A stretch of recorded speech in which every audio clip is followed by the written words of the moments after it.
Hi, it's Morag Gamble from Our Permaculture Life and the Permaculture Education Institute, and it's my great pleasure today to be opening the Samford Edible Garden Trail.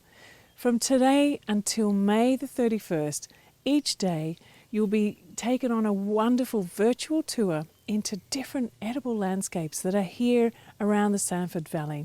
This Samford Edible Garden Trail is the wonderful initiative of 4 Samford women who are Suzanne Engelhard, Christine King, Vanessa Spotswood and Kerry Benson. So hats off to them for pulling together this magnificent program.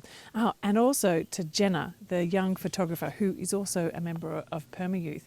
And I'd also like to acknowledge the traditional custodians of the land on which all of these gardens are located, the Jinnabara people, and to acknowledge their elders past, present and emerging. This was meant to be an actual tour, but with everything that's going on in the world, the gardeners and the organisers decided that it was a great opportunity to actually take this to be a virtual tour, which is, kind of wonderful, because what it means is not only people of Samford get the chance to see all these gardens, but people in all parts of Brisbane, across Australia and around the world can also come and tour into these gardens and ask the gardeners questions and see all different kinds of things. So what are you going to see in this virtual garden tour of the Samford Valley? Well, you're going to see things for your own backyard, and whether you own it or you rent it. There's ideas for kids and for families, and there's things for school gardens and for community gardens too.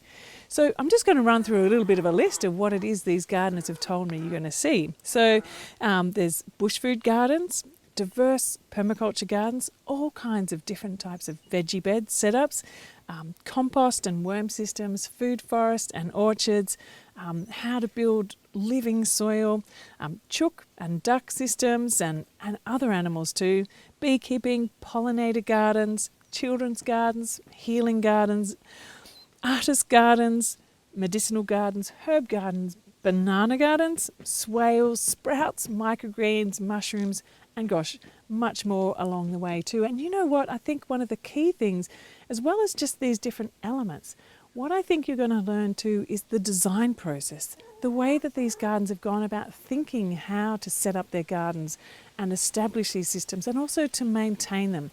What are the challenges that they've had to overcome? What are the things that have really made their gardens thrive and come alive?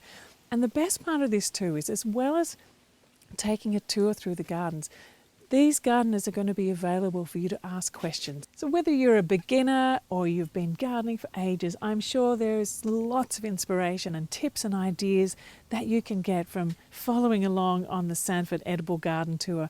And don't forget to add in your ideas too in the comments page. It's absolutely wonderful opportunity to share and build a culture around local food growing and bring back the kitchen garden movement throughout our cities and suburbs and towns. It's an absolutely fantastic and important thing to be doing at this time. So how do you hook in with all these wonderful tours? Well, here is the best place. Every day there will be new tours posted. So the Facebook page here, the Samford Edible Garden Trail Facebook page, but you can also check out details of each of these gardens if you go to the website, which is samfordediblegardentrail.com.au. So I'll see you here on this Facebook page throughout the next couple of weeks, enjoying all these tours and asking lots of questions of these wonderful gardeners. Happy gardening, everyone, and enjoy this inaugural Samford Edible Garden Trail. And let's ripple out abundant and beautiful edible gardens wherever we are.